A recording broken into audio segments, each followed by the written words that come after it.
Hey, what's going on? Ryan here again with Intersection Music, and again talking the new Rolling Stones album that they're releasing October 20th called Hackney Diamonds, their first studio album since 2005's A Bigger Bang, and more details on the Paul McCartney contribution to the album. Mick Jagger was recently interviewed and says that Andrew Watt's the producer of this album, okay, that the best song for McCartney to play on is going to be a song called Bite My Head Off. It's a punk rock song, and they weren't exactly sure which song he should play on, but they thought that would be best for him to play bass on that. And Mick Jagger says the following: Paul seems very happy to play in the band where he didn't have all the responsibility. He was just the bass player, and he really rocked it out.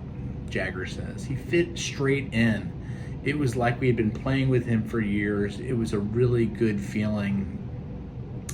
McCartney's thrilled to play with the Rolling Stones, and again to be a band member.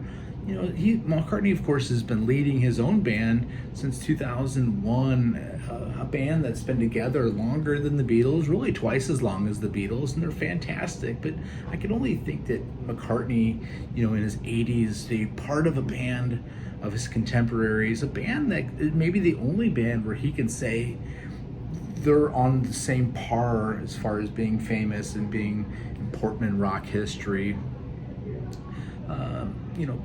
Paul said to Ron Wood, guitar player for the Rolling Stones, "Can you believe it?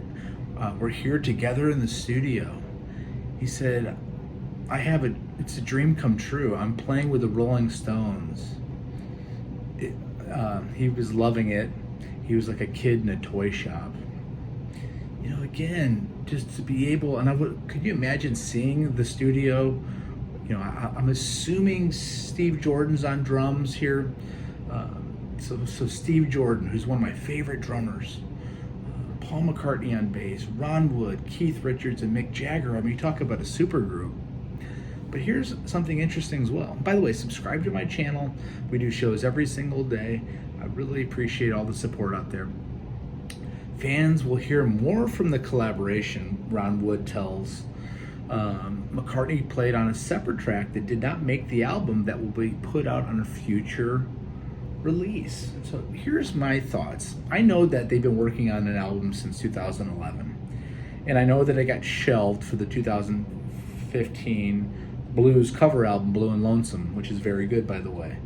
And I've also heard that Ringo Starr has played drums on sessions with the Stones.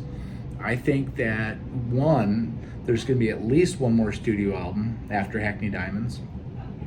I think there could be as many as 3. I think there's been as many as 60 songs or more recorded.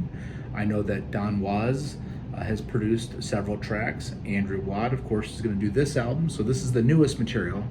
I think that we're going to get a Rolling Stones songs with Ringo Starr and Paul McCartney as the rhythm section. I think that would be a natural, the combination of the Beatles rhythm section and the Rolling Stones guitars.